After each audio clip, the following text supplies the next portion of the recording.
Today I'm not going to read any poetry to you or worry about any paintings. Today I just wanted to just be a little bit more personal and just for you to, get to know the author. I think a lot of times, readers or people who view your show, or if you buy my product, when I say readers, I mean book, I'm an author. They want to, get to know a little bit more about you.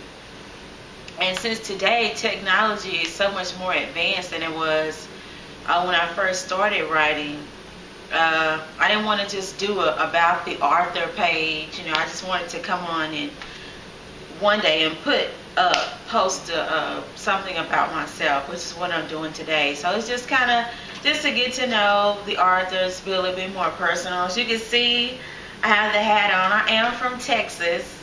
My mom's side of the family is from Texas, and my biological father's side of the family is from Louisiana. So Texas and Louisiana. Shreveport area, Shreveport, Louisiana is where some of most of the maidens, my father's side of the family, are located in the area. I don't know all of my family members. I think nobody does because, you think about people relocate, they move, people go through divorces, remarriages, and so I don't even know. It's a lot of my family. You could be my cousin. I don't know. Somebody that's watching this, because like people just, when your family has a lot of divorce, remarriage, and relocating, and you don't know affairs, and some people out of wedlock, kids that you don't know who can who. So anyway,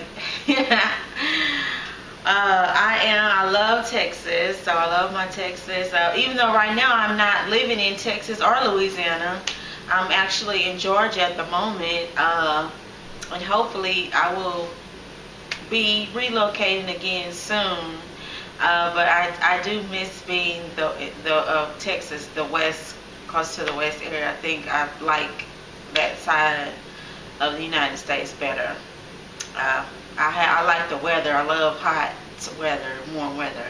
I don't like to be cold. I don't like rain and not too much for me. So anyway, I started writing early on. I was in my early 20s when I started, but I didn't get serious about publishing anything until like 2004.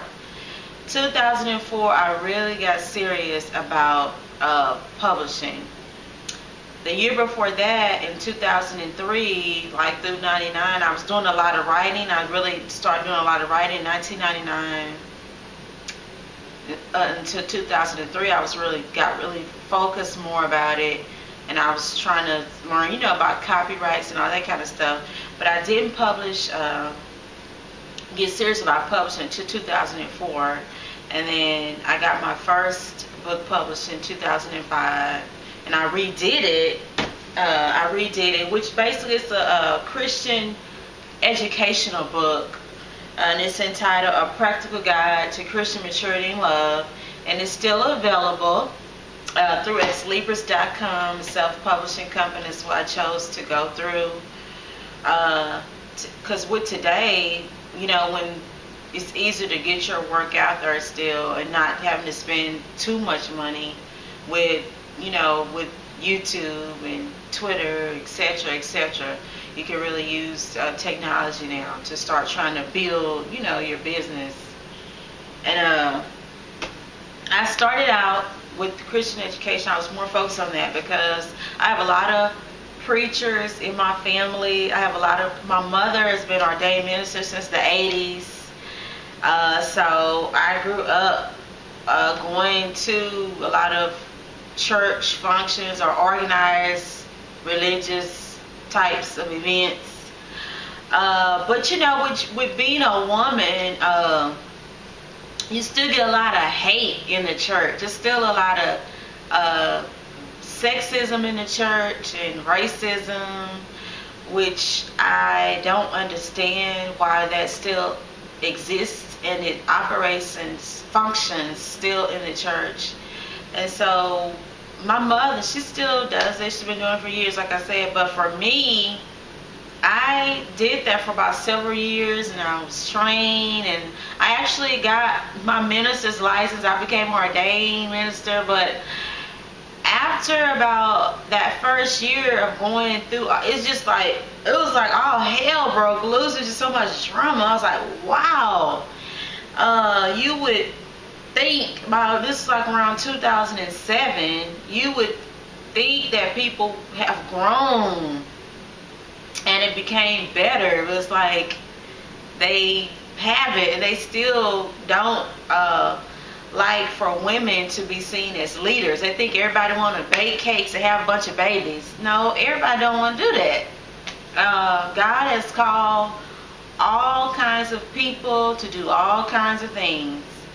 And so for me, I kind of just pulled away from organized religion or church, so to speak. It was just so much mess that goes on in the church on a weekly basis. So much drama, like I said, it was sexist and racist. And so I just kind of, I guess it'll always be in my heart, you know, when God gives you a gift, He doesn't take the gift back. You always have the gift.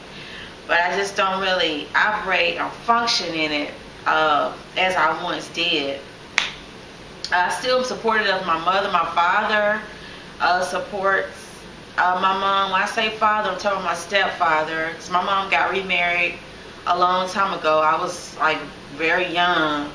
So he's always supported her. We support her. We love her. We support everything she does. She actually started a non-profit organization back in 1999, which is entitled the Garden of Eden, Teaching and Family Ministry. She's been doing that since 1999, and I support her 100% everything she does. And she's encouraged me to step out and do a lot of things that I want to do when it comes to business or doing things on my own. And so basically, when I got so much hate and rejection, and I didn't get the support that I felt like I should have gotten from a lot of the church leaders when I did, you know, write my book and try to sell my book and promote everything, I just kind of went back to my first love, which is poetry. And that's when I wrote my first poetry book. Well, I published it, and I had been working on it, but I finally published it the summer of 2012, last summer. And it's entitled The World and Myself in It. And I also went through exlibris.com because I really like working with Exlibris. They did a good job on my first book. And once I work with a company or particular brand, if it's doing a good job, then I normally don't switch. I normally stay with that same company or brand. So I really like working with them. And like I said, this is my second book, which is a book of poetry. And it was a very spiritual book. It was about relationships, love. I was concerned about our environment, government, economy, just a lot of different things that, you know, we all have in common, because we all have to live here in this world. And so that's what the first book of poetry is about. And so I went back to poetry. It's like my first love. And I feel like I've gotten a little bit more support with the poetry. I mean, not as far as, oh, I'm just selling a whole lot of books or anything like that. I'm not talking about just numbers are concerned, but I mean just some of the people, I get a more positive response from poetry when I'm doing poetry, when I'm painting. I don't get such the negative, I don't get a lot of negativity or critical reactions as I did when I wrote the Christian education book. I guess some people are just not, they don't want to accept or ready to accept women as leaders, you know, within the church. And even outside of the church, you still get that. But I got more negativity. And then a lot of people too, when you're young, because I was a lot younger then when I wrote that, when I first started doing a lot of teaching and presentations and everything when I was working in the church. I was like in my late 20s, so a lot of the older people were upset because I was like this young woman coming in trying to tell them, I guess they took it. I was trying to tell them what to do or whatever like that. But I mean, I can't help it. If you have a gift as a leader, you're a facilitator, you're a leader, that's just who you are. It doesn't matter about age difference, because to me, I feel like they don't really have a true understanding of the Bible. Because when you go back and you read scripture, for those who have had any kind of Bible classes like I have, I've had a lot of Bible classes. A lot of the leaders were young people. They weren't old. They weren't people that were way over 50. They were like in their 20s. Some were even younger than that, in their teens, like I was at the time. So I felt like that was another issue too. My age being young, people got upset about that. Then people, something about, I don't know, people that are more traditional minded, they always want to, when you're in the church, they always want to rush people into getting married. That was another issue I had with the church. You can do more when you're single and you don't have a lot of drama, because you don't have to listen to this other person always in your ear, trying to tell you what you need to do or whatever, and y'all in disagreement. So a lot of times you can do more things if you just stay single a little bit longer, because you get to fulfill a lot of your desires and dreams when you wait a while, not rush into marriage. I think a lot of times a lot of the church leaders, they still want to try to rush people, always forcing that down people's throat, and I'm just in total disagreement with that. I think people, especially women, we need to be able to fulfill all of our dreams and desires just like men do. Nobody has to rush to get married and rush to have a bunch of babies and all that. Women now are leaders. We want our own businesses now. We're doing a lot of things now, and things have just changed, and just have to change with that. It doesn't mean that you love God any less, or you don't have salvation because you're concerned about money. You're concerned about money and you want to make more money. There's nothing wrong with that, and you want to wait before you have a family, or sometimes you may not want to have one at all. It just depends. You may not meet the right person. So I think that's why there's so many divorces, because people rush into marriage and babies and all this stuff. So I say personally, this is about you getting to know me personally. I have been married before and I went through a divorce. So that's one of the key point I'm trying to make. I think people need to wait, because I think you get married too early, you rush into it, you don't have no idea what you're getting yourself into. And so I feel like there's nothing wrong with pursuing your education or your dreams or whatever it is that you're trying to do as a woman. There's nothing wrong with that. So I think on some points I'm kind of at odds, with the church on a lot of different issues, because I don't like the way a lot of things are taught.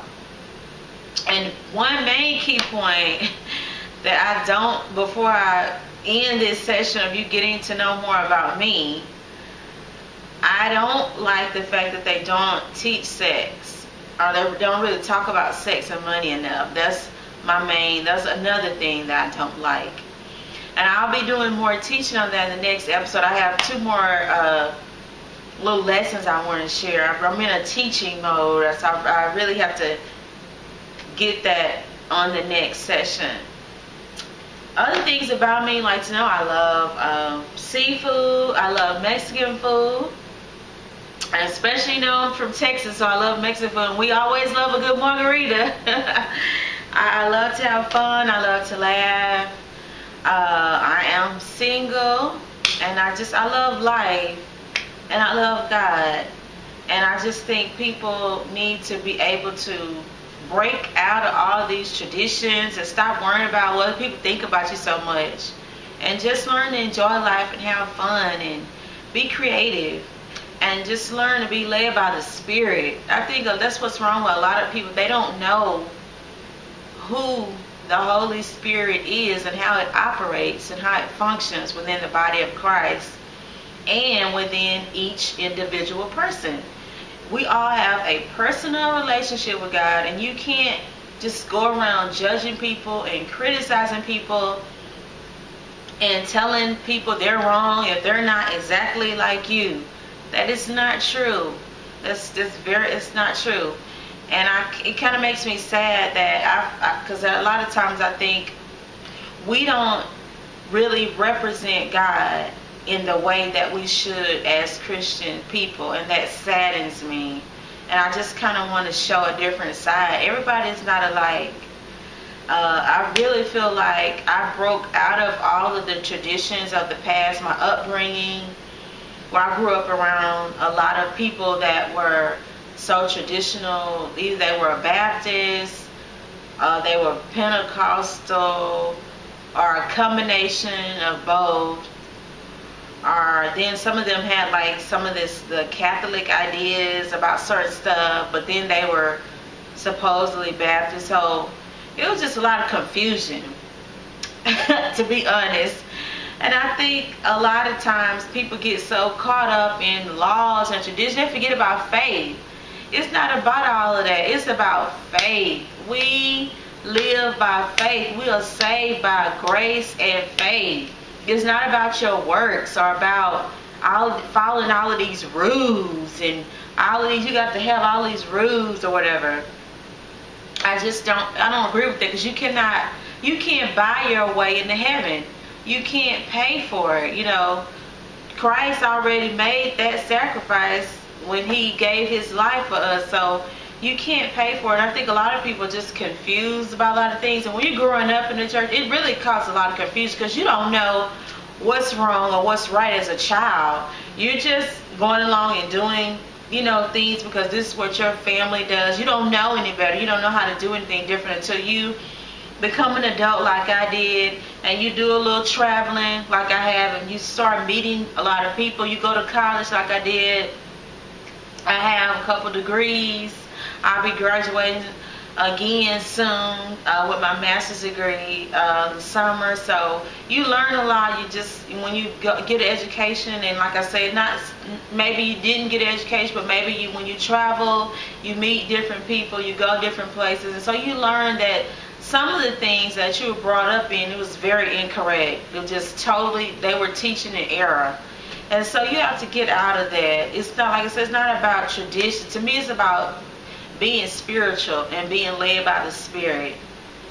And that's what life is about to me.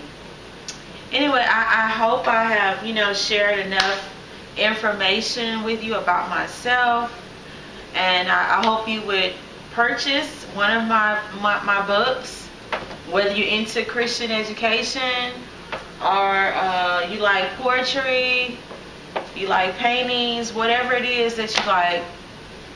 I would hope that you would be interested in purchasing something after all this personal information I shared with you. And if not, I just hope you enjoyed the show. Sometimes, like I said, I just wanted to get a little bit more personal with my readers, for those of you who have published any of my work, and for those of you who view it, I want to just be a little bit more personal with my viewers, so you can kind of get to know me more. And thank you for watching this episode of Poetry and Paintings from Panties and Bras, and I hope you stay tuned for more teachings in the future. Thank you for watching.